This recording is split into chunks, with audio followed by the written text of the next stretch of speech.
So what is happening tonight is going to be fun because I get to talk to one of my good friends, Adam Sud, who is going to join us tonight. You can follow him on Instagram Live at Plant-Based Addict.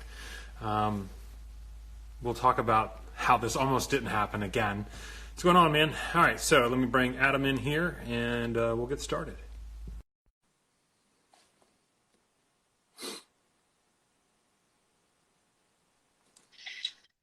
What's up, homie? What's going on, man? Hang on. Oh my goodness. So I know kind of what's been going on, but let's hear what how this almost didn't happen tonight.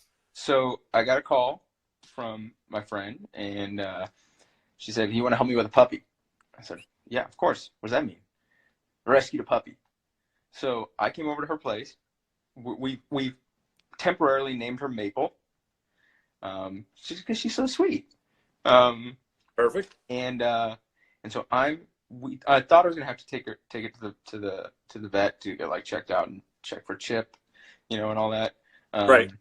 But my friend went back to work, and I was like, I'll just stay here at your place with the dog, and until she gets home. So that's what's happening. You know what? Sometimes those things happen, and it's great when you're able to step in and help out with those things. You never know when they're. My wife and I, we've been on our way to dinner someplace, and we've helped return and rescue dogs. It's so funny how many people lose the fact that they're willing to do that, but then they're going to go eat a chicken sandwich, go eat a hamburger, and it just drives me out crazy. 90%. I bet it'd be higher than 90%. Higher than 95%. If I were to ask people, would you be willing to help this dog? They would say yes. Yeah, absolutely. And I'd say, why? And they'd say, because I love animals. That's what they would say.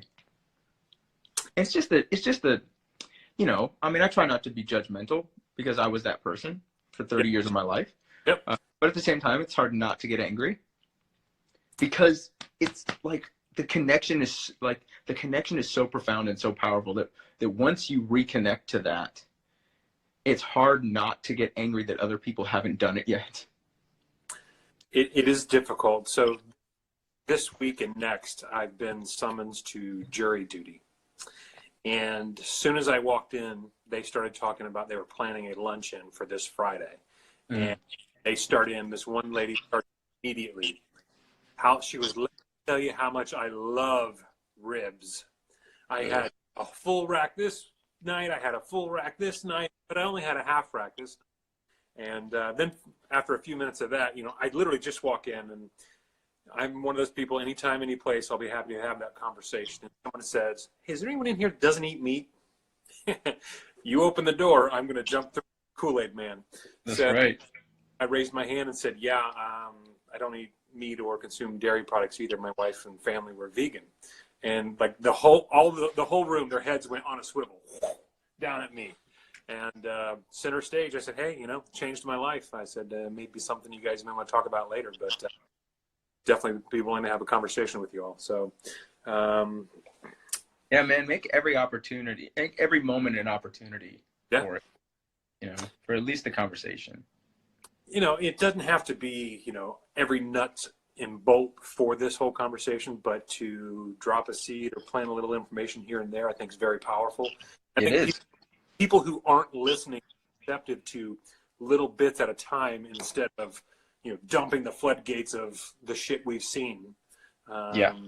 So we'll see. I have, this week, we're doing a carry-in Friday, so I am bringing chickpea cauliflower tacos, which are always a favorite in my house. So I'm going to make those, and, I hope that sparks some interest from somebody to ask, what's in this? And of course they're going to be interested, and then they're going to try it, and you're like, oh, this is good. And you're like, yeah, I know. It's so funny, the misconception that for some reason people think that vegans don't enjoy flavor or don't enjoy tasty food. I totally understand. It's like when they try to go, wow, this is good. Yeah, I know. That's why I eat it. You want to be like hello, McFly. Had dinner the other night with some friends, and one of our friends said that her husband's not vegan, and he can't find a cheese that he likes, and he can't find an egg that he likes, and he doesn't like any vegan food, and he doesn't really enjoy food at all in the first place. So why are you killing animals if you don't really enjoy food in the first place? So yeah, and that's the typical thing. People make it about the food. Yeah. You know, it's like, well, here's the question: are you willing to be a part of a practice that causes unbelievable suffering? And let's talk about that for a second. Like, veganism is always about, oh, well, we want to end suffering. Okay, why do we want to end suffering?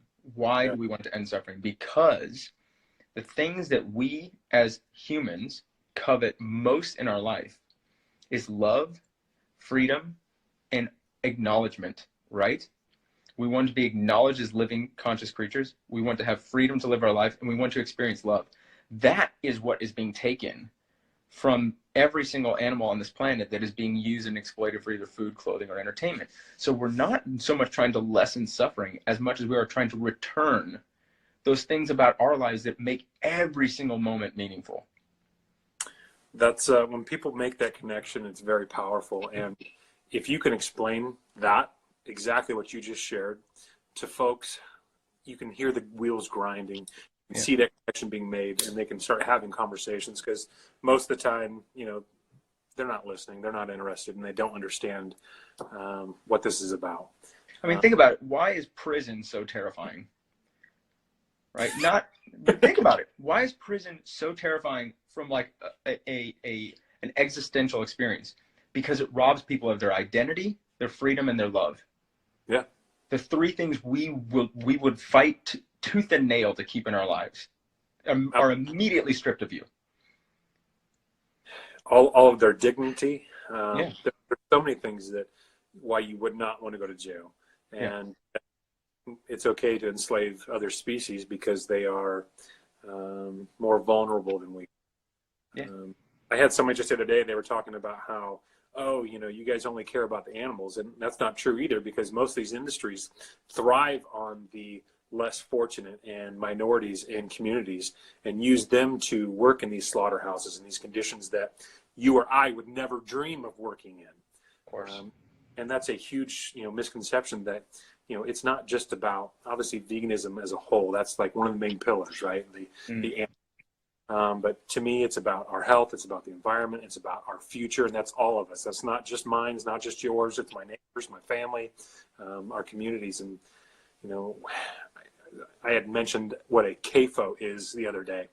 And somebody had no idea what that was. And I explained that to them. I said, would you want to live anywhere near something like that? And they were like, well, absolutely not. Of course not. I said, of course not. So then why support industries that have those in other communities? And they were like, wow, I never even thought about what my choices were affecting down the line. I mean, at the end of the day, I want the actions that I engage in on every single level to start from love and kindness. And food, in consuming animal products, is an absence of those things. So at the end of the day, it goes against, and these are not values that are unique to vegans. These are values that are human.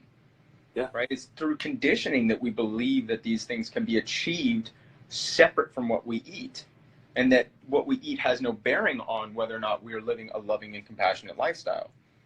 And it's a practice, like what I like to say, is that veganism is not something learned, it's something remembered. That we entered this world. I mean, I said this, I made a post about this. We do not take our kids to petting zoos because they're hungry. We don't do that. We take them because we know that they want to experience a loving connection with a non-human animal, because it's meaningful. There's something meaningful when a kid wraps its arm around, and hugs a goat or a chicken. There's a bond there, and kids get it so easily, but then we're programmed and conditioned to believe that, oh, no, this is food though. Even though we have more than enough sustenance to live vibrantly healthy and loving lives without engaging in the act of taking another loving, sentient, bonded creature's life. About a month ago, my dad and I had a conversation. He was telling me that he was more prepared for a catastrophic event than I am to provide for my family, because he has dead animals in his freezer. And I said, Dad, that's a different conversation. That's a different time that you're preparing for something that probably and I hope and pray never happens in our lifetime. Right. I said, that's a ridiculous excuse to support industries and support taking the life of sentient beings. And he said, he said, you're absolutely right. And then 2 days later, he called me. He said, hey, we're going to go vegan for the month of February. Look at you. So last year was it's kind of funny. My dad is calling me right now. Amazing. The last year, 2019, that hunting season for deer season was the first year in probably like 40. He has not gone out and killed a deer. And I kept saying to people and sharing with everyone that one of my goals for 2019 was to encourage my dad to make the choice to not go take the life of an animal.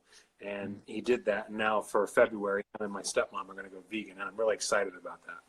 So I hope they experience the wellness and the change and the health aspects of that. So my dad's been on high blood pressure medicine since he was 18.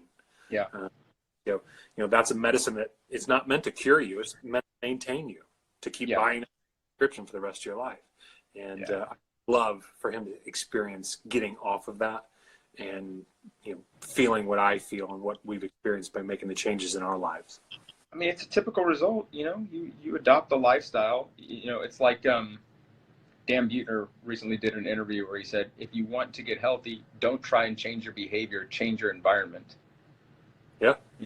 If you change the opportunity for you to engage in behaviors that are adverse to your health, if you change the opportunity for that to not exist, guess what happens? You don't do it. You increase your statistical likelihood of making choices that create a positive outcome in your health simply by changing your environment. You don't have to change your eating patterns.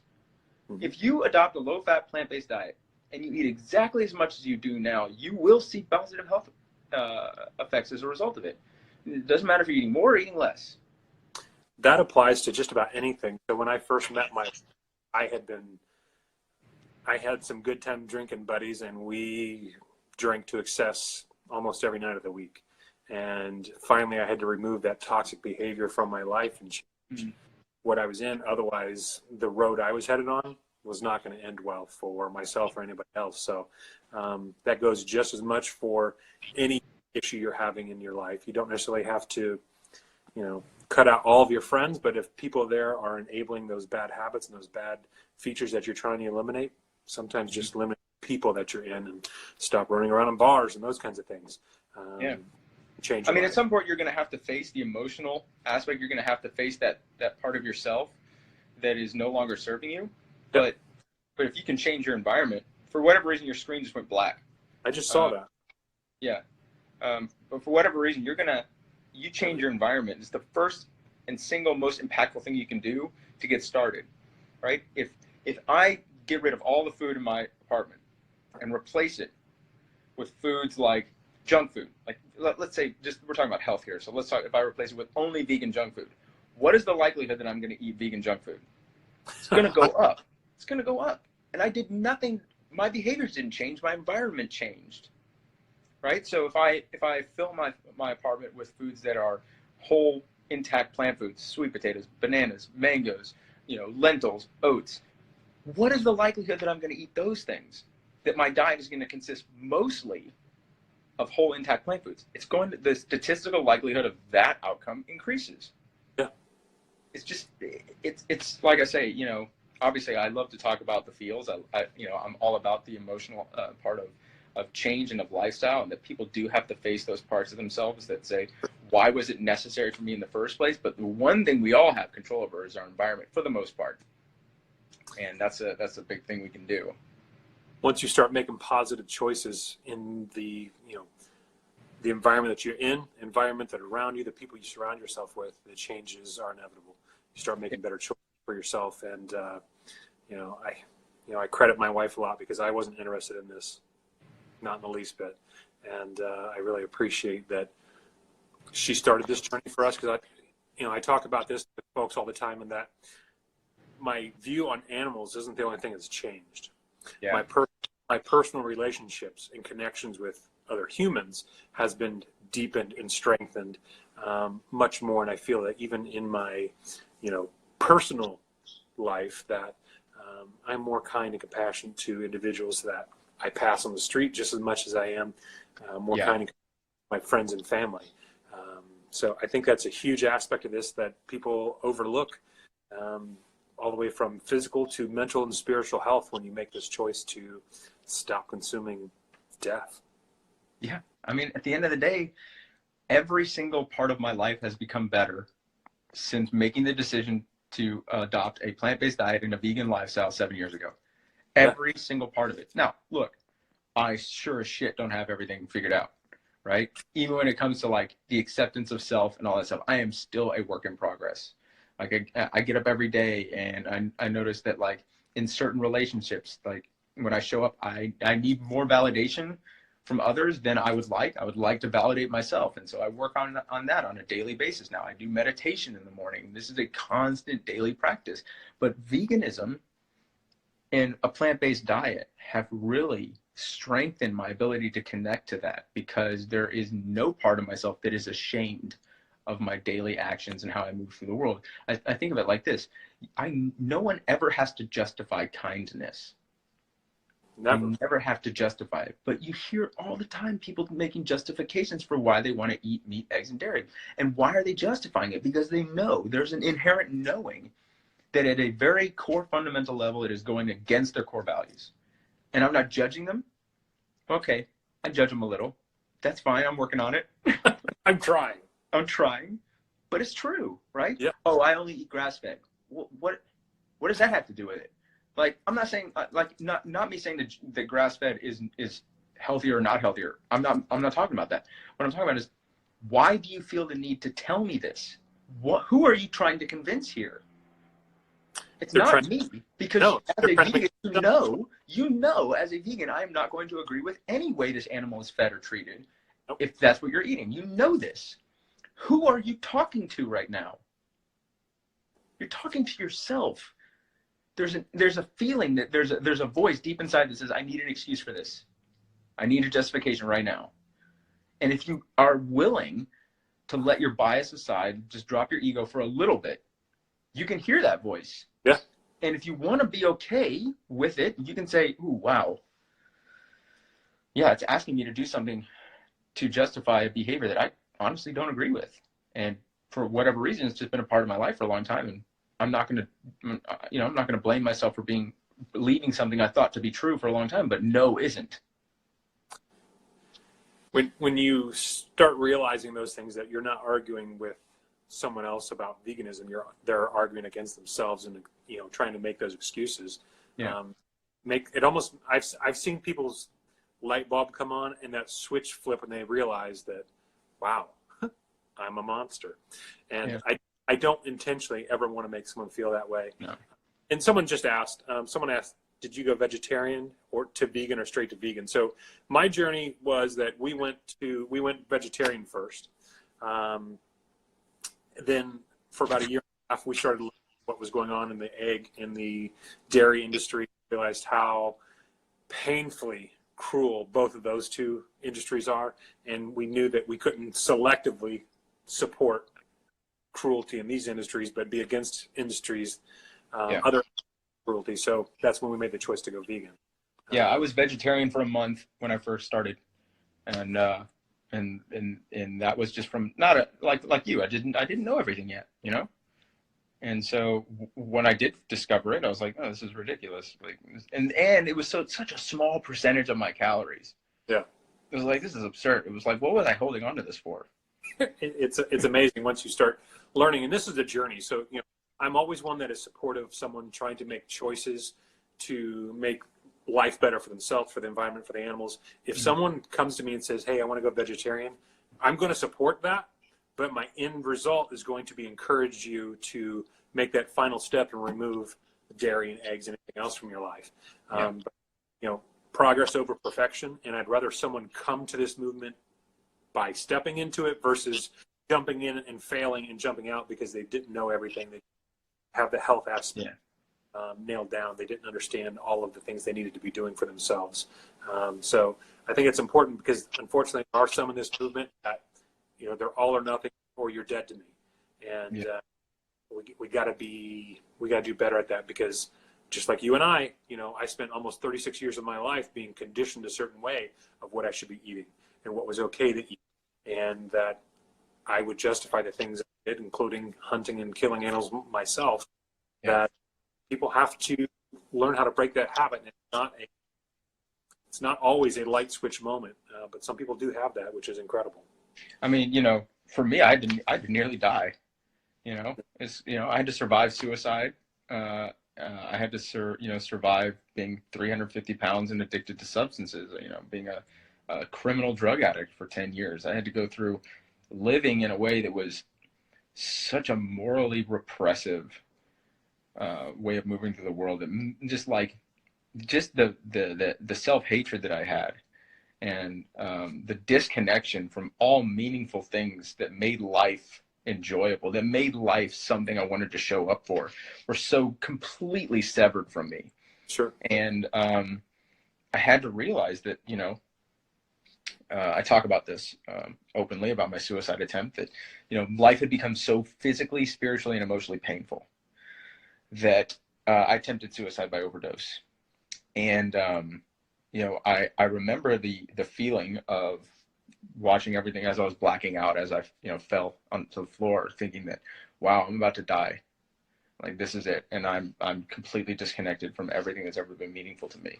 And then waking up on the floor several hours later, feeling the most immense relief in my life, because in the moment that I attempted suicide, when it was too late to stop it from happening, and in the moment when I woke up, I realized what I had actually done. Because people will define suicide as someone attempting to end their life, and that is the furthest thing from the truth.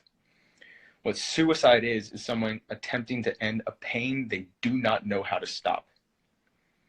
I was trying to end my pain, and I had no other way of doing it. I was in such a state of belief that everything I hated about myself, everything that hurt about myself, would be worse tomorrow. And in that moment that I was believing it, it was the worst it had ever been. And I couldn't figure it out. I could not understand it. I couldn't figure it out. And so when I had this realization that, wow, I wasn't trying to end my pain, my life, I was trying to end my pain, I then also recognized what just had happened because I survived. I had been given a gift of knowing that my parents were going to spend every single day of the rest of their lives asking themselves why their son needed to eat and drug himself to death. Yeah. And my brother had just been given the gift of not having to bury his twin brother. You know, when you come that close to it, you recognize what a gift life is, and what a thing it is to be meaningfully connected to other living creatures, and that, you know, that this moment is so freaking precious that it made me take a hard look at how I was interacting with other things. Like, how dare I take that from something else, you know, that wanted to be a part of this world, that was never given the opportunity. I was born into it. I had every opportunity to connect. And through whatever means, I didn't. I disconnected from all of it. And then I tried to end my own life when I took it from I don't know how many hundreds of thousands of creatures whose lives I ended throughout my life. Right. But to think of, like, and the sheer thoughtlessness that went into every single one of those food choices. There was no thought about it. There was no, oh, this is an animal that thinks and breathes and loves and connects and has children and it wants its children to be safe, and wants its children to be loved, and wants its children to love others. No, with just the most amount of impatience and thoughtlessness, I took from these animals what I almost lost and realized was the most precious thing in the world. Never going to do that again. And so my suicide attempt was my awakening to the preciousness of all living things. Right. To that, like, that divine beauty that is life, and it is not unique to us. You go to a vigil, and you go up to the trucks, and you see those pigs. And I just made a post about this, and it's really hard, right? It's soul shattering. You know, the smell, the heat, the sounds, sure, those are tough. The hardest part is when they look you in the eye, and their sentience is blatantly obvious. Their fear and their pain is so clear and present to both you and to them. But you are the only one who knows their fate. And all you can do is stand there and say, I love you, I'm sorry, I'm trying, and I'll never stop. You witness this, and it will change you. It will change you forever. And whether you want to be a healthy vegan, whether you want to be an unhealthy vegan, has nothing to do with veganism. Veganism has everything to do with that moment when you recognize there is no freaking separation between the way that I look at the world and want to be a part of it, and that pig who looked at me not knowing he was about to leave it. I don't think people realize what that means. For those who have done that, they know what that feeling is. They know what that emotion. You connect with that animal, and you know what their fate is. You know what's coming, and they don't. They don't. There's a quote from a movie, G.I. Jane. At the end of the movie, I forget who says the quote. I know who says the quote. I forget who it's from, but he says something about, I've never seen a wild thing fall frozen from a bough without feeling sorrow, or from feeling sorrow for itself. You know, these animals want to escape, but they have no idea what's coming for them. Yeah. And I hate like hell that I supported those industries for most of my life. You know, your journey not only impacted yourself, but impacted your brother in a way that is so profound. That you sharing that, and you know, he was on a journey. He was going to be 300. Do you remember how much Bobby weighed before he started his journey? Yeah, he was I think 290. I mean, I'm sure he was 300 at some point. Yeah. You know? Had you not had that revelation, maybe neither of you would be here. Yeah. So you never realized. You know, the thing is that Bobby and he's my twin brother. He's my identical twin brother. So we spent every single moment of life together. Like even before we were born, we were together. Like there's a lame dad joke. I'm sorry, but I say we were womb mates. It's really lame. I'm like the king of dad jokes. I can't help it. Awesome. But you know, I know that given the state of depression that he was in and how much he was hurting, that if I had been successful, there is a very good likelihood that he would have ended his life as well. And that, you know, that's hard for me to come to terms with. You know, the interesting thing is that, like, you know, I've talked to him about my suicide attempt, and I haven't for a long time been ready to ask him to talk to me about it. You know, like, how do you feel? Like, sure, you're pissed as hell, you know? But because that's the thing about suicide is that, it's just, I heard someone write that there's always better options in life than anything found in taking your own life. Sure. And man, I know that to be true. Like, does not matter how far you think you've fallen. And for people who are struggling, for people who know someone who's struggling, which is everybody, you know, the one thing you can do is be with them, right? Because people who are hurting to that degree just want to know that they've not been forgotten. Yeah. You can go to this person. You don't need to have answers. You don't even need to know what to say. You can go to them and just say, I love you, no matter what. And if you need me, I'll sit with you, because I don't want you to be alone. You can be arms for them that when they can't hug themselves, you can be a voice of love that they are no longer able to say to themselves. And you can be shoulders that carry the weight of the world when their world has become too heavy. You can be that, and in that moment, they're going to remember that they're a part of something bigger. And that moment may be the one that they ask you to stay with them. I mean, I've lost 10 friends to suicide and overdose in the last 7 years. And that is an unfortunate result of making friends with people when you're in drug recovery. Right. And what hurts me the most is they did this because they believed themselves broken. They believed themselves broken, and I wish that they had known that they weren't. And I am so certain that my diet has allowed me to demonstrate to myself that there's never been anything wrong with me. And that's why I'm so passionate about the research study that I'm doing, which is the first randomized controlled trial investigating the effects of plant-based nutrition on early addiction recovery outcomes, which is the first dietary study ever done on early addiction recovery outcomes. I shared that with somebody just the other day that you were working on that I said, I have a friend that's working on this, and they said that sounds like that could be a very powerful study. The impact that could have for generations, you know, you guys don't even know what that could impact. That it's just, I mean, it's kind of shocking to me. You know, you think about a rehab facility today, right? If I were to go into any rehab facility, every single person there is fed at the exact same time. They're fed the same things, and they know how much they're eating, right? These are controls, right? sure. They know it. And never once did it occur to investigate the impact of those protocols on their ability to strengthen or hinder the foundation for which they recover upon.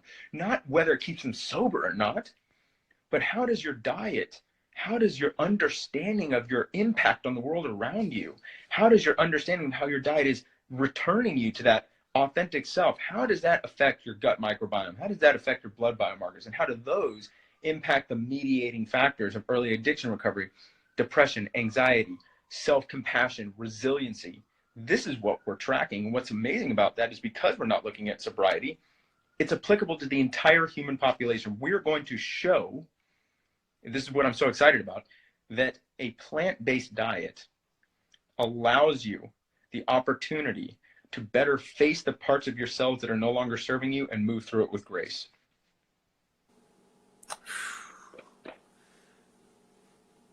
The impact that will have. Like, I know how I feel physically, never having that addiction. But I know how I feel and how that has changed me emotionally, and how that is going to impact. And this study, I mean, short of, studies like the China study that started showing, you look at the Blue Zone studies, you look at these studies that showed the longevity and what these people are eating, this study will show the success of people struggling with these chemical addictions. And I mean, there's a guy on here right now, Daniel Crouch. You see the Daniel Crouch? Yeah. I don't know if you guys have ever heard of the product Super Seed Life. They're seed-based vegan products like donuts and pizza crusts and cookies and stuff. They're really they're like very, very amazing products. And this is a person who I completely understand. This guy knows what he's talking about. He adopted a plant-based diet, and it completely changed the way that he thinks, the way that he feels.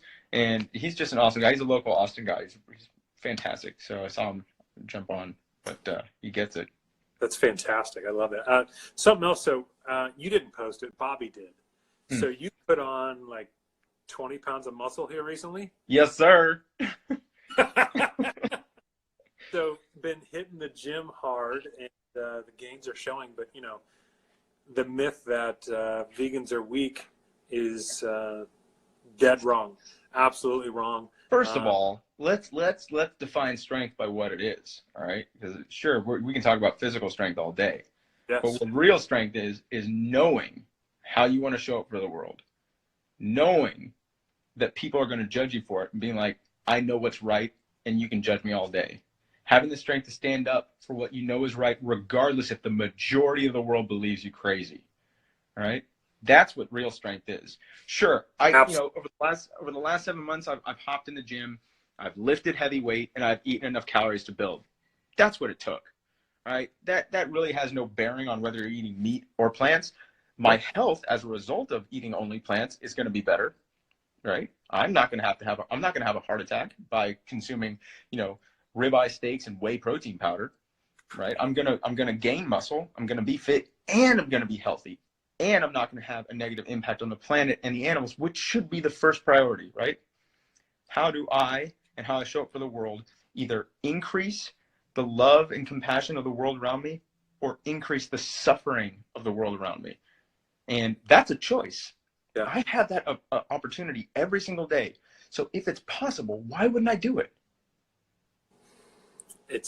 To me, I wish I'd have done this sooner. It's an easy choice today. One of those things, you can't change the past, so I don't regret the things I used to do. Yeah. But man, I wish I'd have woke up a lot.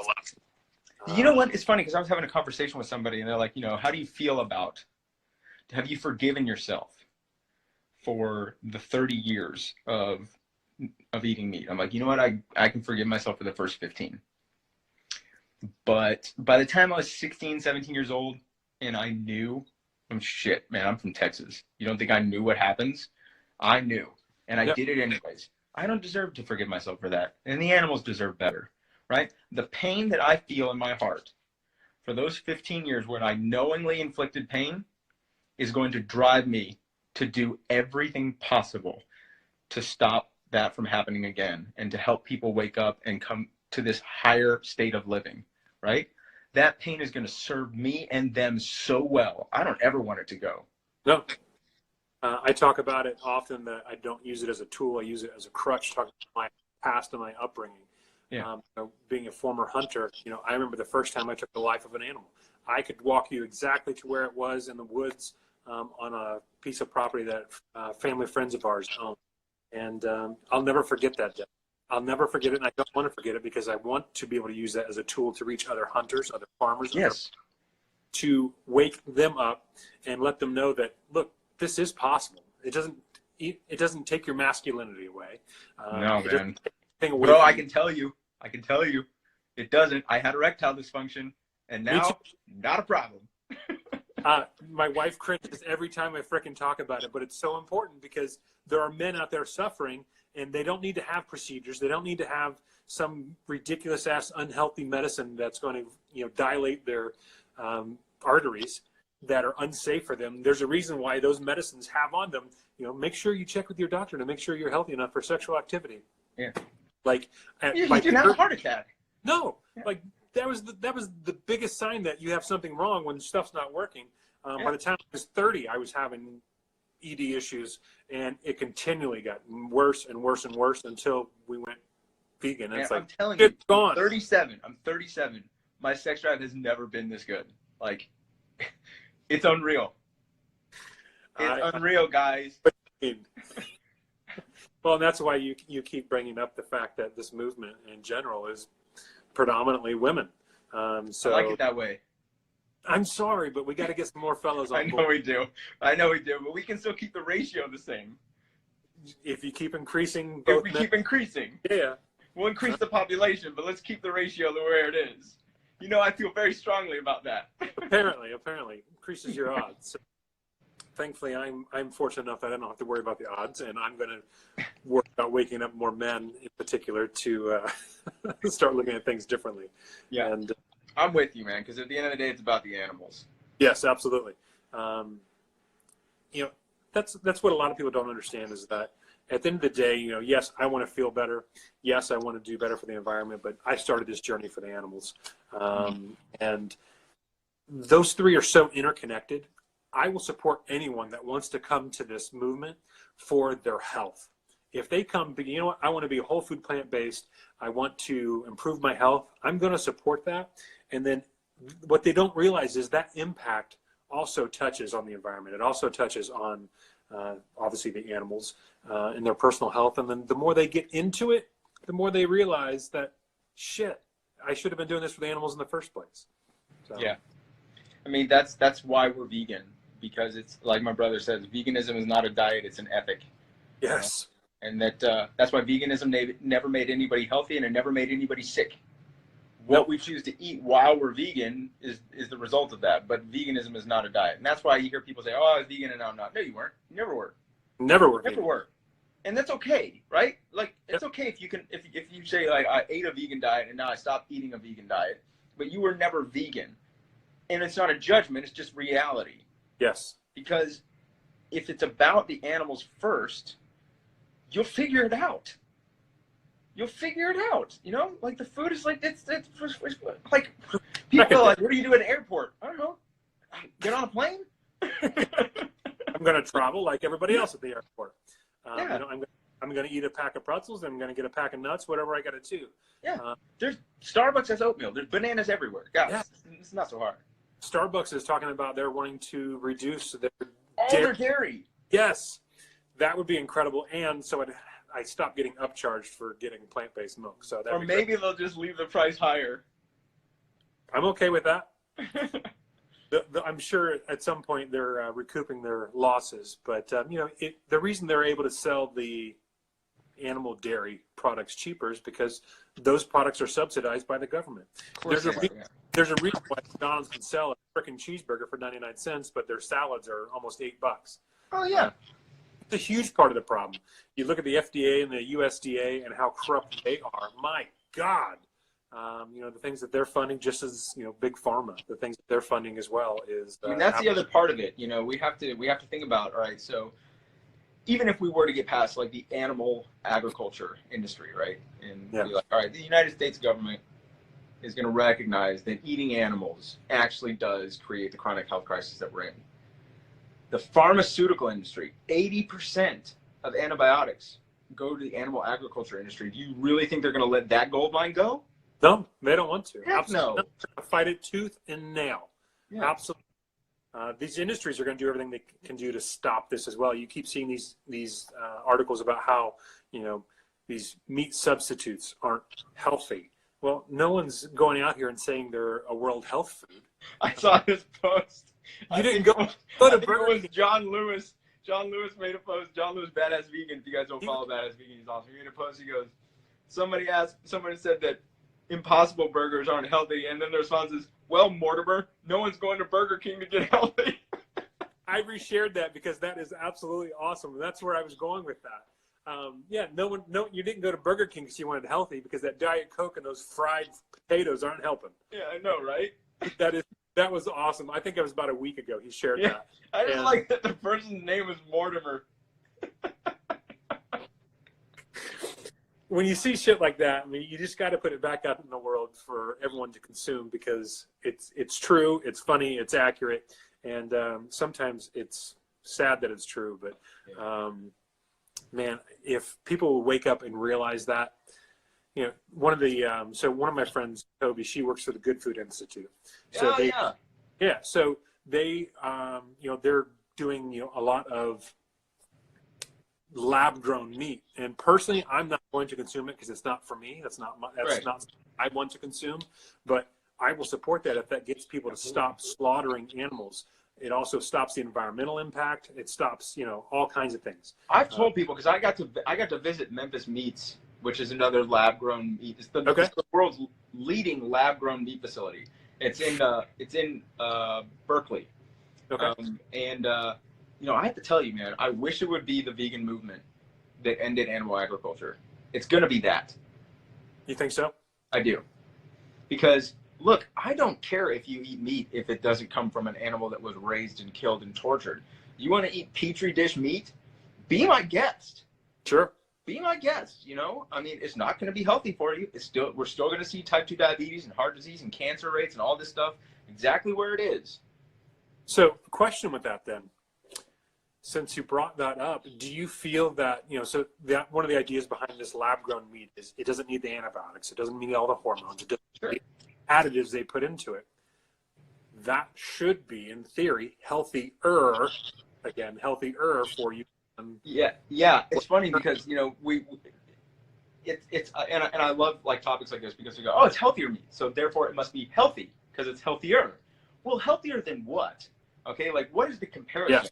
Right, so I can find a study right now that shows that eating chicken will increase your endothelial function compared to lard. That doesn't make chicken healthy, and that doesn't make your endothelial function optimal. No, it's not. So when they say that, it's like, yeah, well, if you're not ingesting antibiotics, you're not ingesting extra growth hormones, it won't be as bad. However, the meat itself, on its own, has everything it needs for your body to create disease. Very, very well. Very, very well. You're still going to have high levels of sulfur-containing amino acids that will put your body into a state of chronic inflammation. You're still going to have things like IGF-1, which is an insulin-like growth factor. It's a very strong growth hormone that our bodies produce to regulate the growth rate of every single cell tissue in our body, right? When we eat other animals' IGF-1, that increases. So you increase the growth rate of things like fat cells, tumor cells. This is what happens.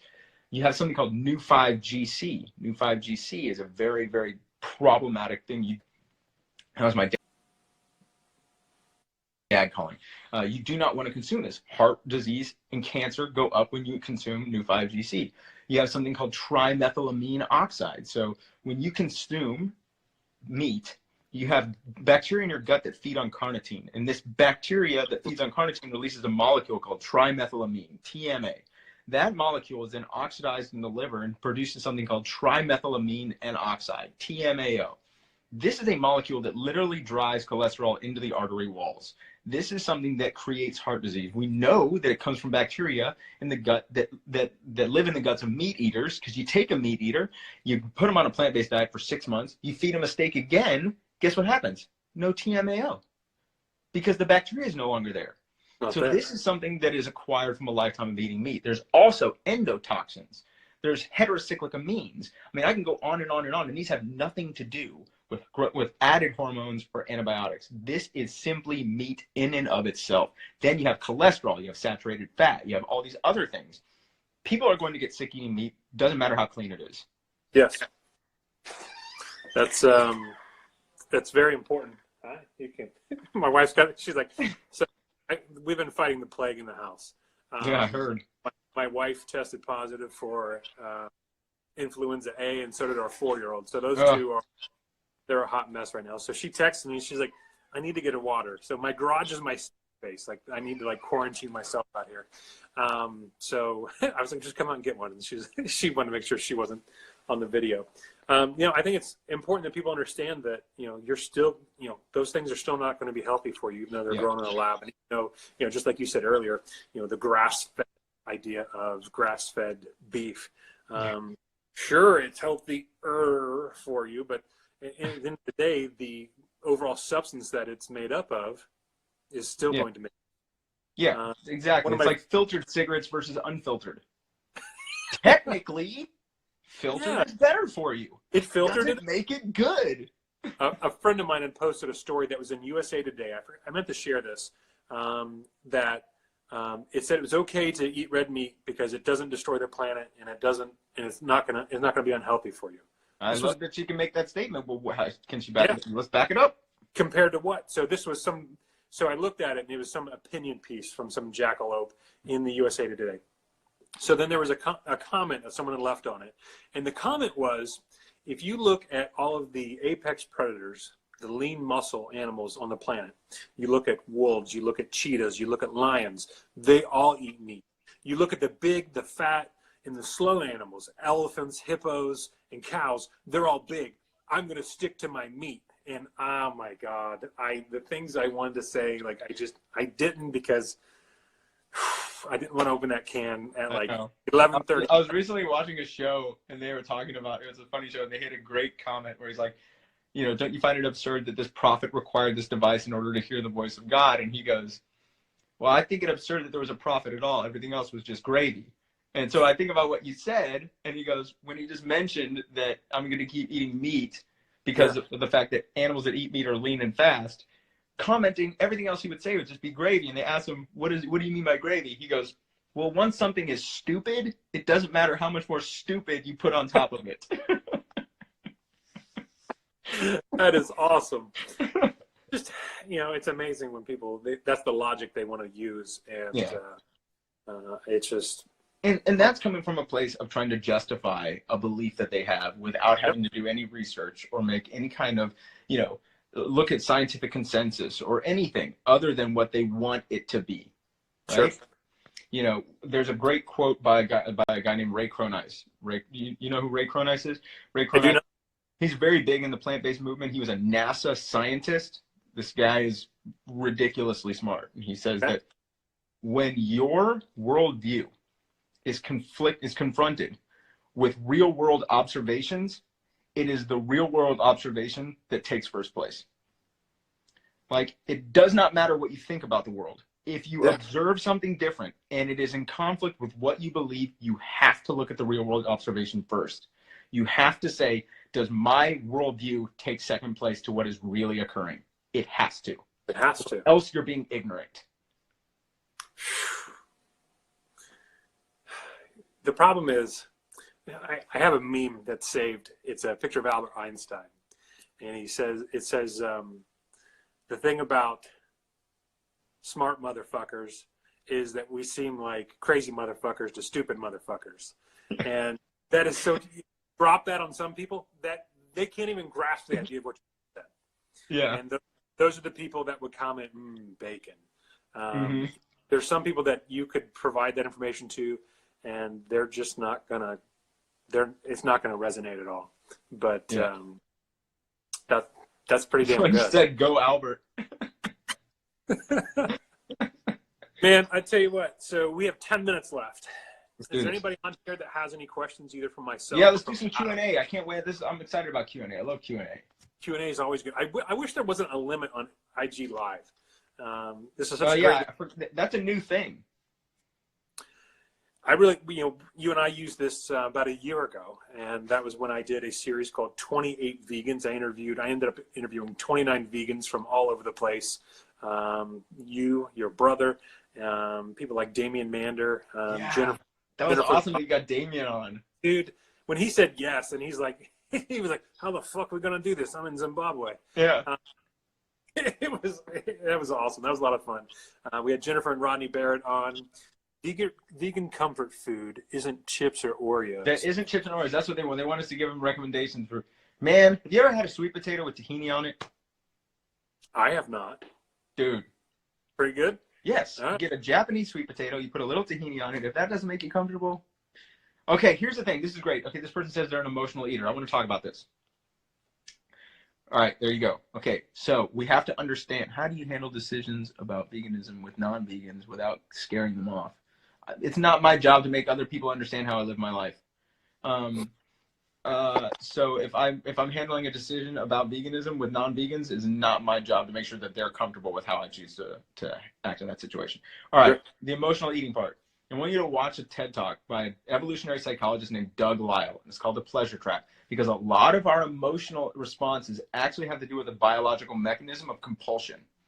And so, yes, it's true that emotions play into why we're driven towards higher calorie dense foods, why we want more calories per bite, but understanding the biological mechanism of why we want that, why our bodies are driven towards those choices in those moments is really important, because when you have an understanding of the physiology, then you can separate and become the observer of what's happening rather than just the unwilling participant, right? So when I was first in recovery, I was addicted to fast food, I was addicted to drugs, and I was trying to make a choice between oatmeal and Fruity Pebbles.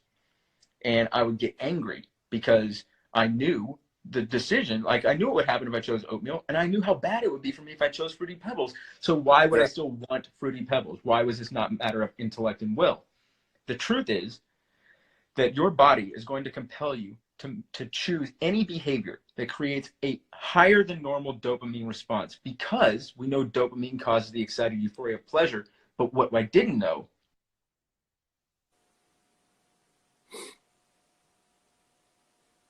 the purpose of that pleasure was to tell us that we've done something biologically beneficial. Our body believes it's right. So when you understand that your body's like, oh, I want to go eat Oreos because I'm not feeling good, it's because your body believes that that good feeling is going to increase your statistical likelihood of survival. And if the reason you're feeling bad is because you're in a position where it's a less statistical likelihood of gene survival. There is a biological component. Chris, I actually have to go right now. So okay, yeah, be good, brother. See ya. Have a good one. Hey, I love all you guys. Adam, thanks for a wonderful time.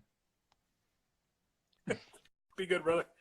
All right, so definitely appreciate Adam. I know he's working on a puppy emergency. He helped a friend with a little rescue puppy, so he had to bail on us. We only have a few months left anyway. So first off, I appreciate everyone's time tonight. Absolutely incredible to see you guys all come on here. One of my favorite vegan comfort foods that I like, man, I will grab a banana and a jar of peanut butter. It's simple, it's delicious, it's sweet, it's good. I really, that's something that's, for me, it's better than Oreos. It's funny, for the first part of January here, we've really been focusing on being very strict, a whole food plant-based diet. And the other day I picked up a pack of Oreos because I like Oreos. There's a reason I'm kind of fat. I picked them up and I ate them, and I'll be honest with you, I didn't finish the pack because it didn't taste good to me. It tasted chemically, it tasted sugary, it tasted, ugh, it was not good. So it's funny, once you can kind of get yourself to look at things, yes, in honey, no honey. Some agave nectar would be good. Once you get yourself used to eating a certain way, you get off of things like that. Oreos, let's be honest, they're not good for us. They're full of sugar, they're full of chemicals, they're full of just processed crap that we really shouldn't be eating in the first place. So sure, I like it. I like the Oreos, but I was really kind of caught off guard that when I had a handful of them the other day that I didn't enjoy them, which is good for me because I need to not be enjoying them. My wife and I have been working out here recently, and except for this week since she's been down. I can't wait to have my workout partner back. It's been so much fun. So since about middle of the year, middle of December, she and I were able to start working out together, and we've already started noticing changes in our bodies and ourselves and how much better we so love the wolf shirt. So this is my vegan sheepdog shirt, along with my vegan sheepdog hat. My wife made these for our wedding anniversary for me, so which I really appreciate. Christina, hey, what are we talking about? Well, Christina, we've been talking about all kinds of things. So I had Adam Sud on, and he had to jump off because of a last minute. He had to help a friend rescue a puppy that was wandering out in the middle of the street, and he had to bail to go continue that. So we kind of talked about a little bit of everything. Have a good evening. We talked about anything from health, addiction, Adam's suicide. We talked about the mental aspect and the chemical dependencies and the study that they're working on as far as looking at the effects of a whole food plant-based diet has on recovery for addicts. And I think that is going to be a very powerful and incredible study when the truth comes out behind that. We talked a little bit about lab-grown meats. We talked about a little bit about our journeys, about the things we have going on. So what I will do with this video, since people that got to join late, I will download it all, get it all compiled, and I will share it back out through my YouTube channel, which is youtube.com/c/thevegansheepdog. I appreciate all your guys' support. Unfortunately, they have an hour time limit, so here in a minute I'll get the 2-minute warning and have to jump off. But if anyone has any questions or comments, by all means, let me know real quick, and I'll answer them, or I'll try to reach back out to you if I can. I appreciate everyone who follows along, everyone who supports our journey, who supports this movement. This community has been incredible, and considering this isn't the way I was raised, this isn't the way I was brought up. Can we order the wolf? So that's funny you asked that. We're working on finding a good vendor that can supply a environmentally friendly product that we can get out there, especially for the hats and some shirts that we want to get made up. So I'm actually working on that. I need to find a new designer, though, to redo some of my logo stuff, because to have this printed on a shirt or a sweatshirt is really expensive because of the multiple colors. So I need somebody that knows the little way around Photoshop. So once I get that squared away, I do intend on being able to get some things out there for purchase if anyone is interested in buying some vegan sheepdog gear. To me, it was something that I came up with because of my love for animals.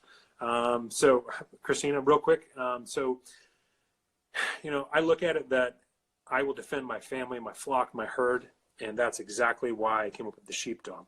The sheepdog mentality is that, they will defend their flock, they will fight away the wolves and stand up for what's right for their family.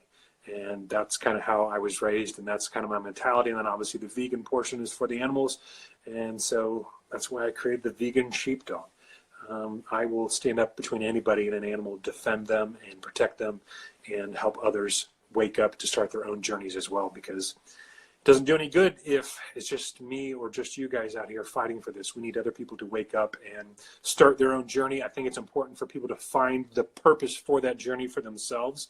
My reasoning for me starting my journey is going to be different than my neighbor.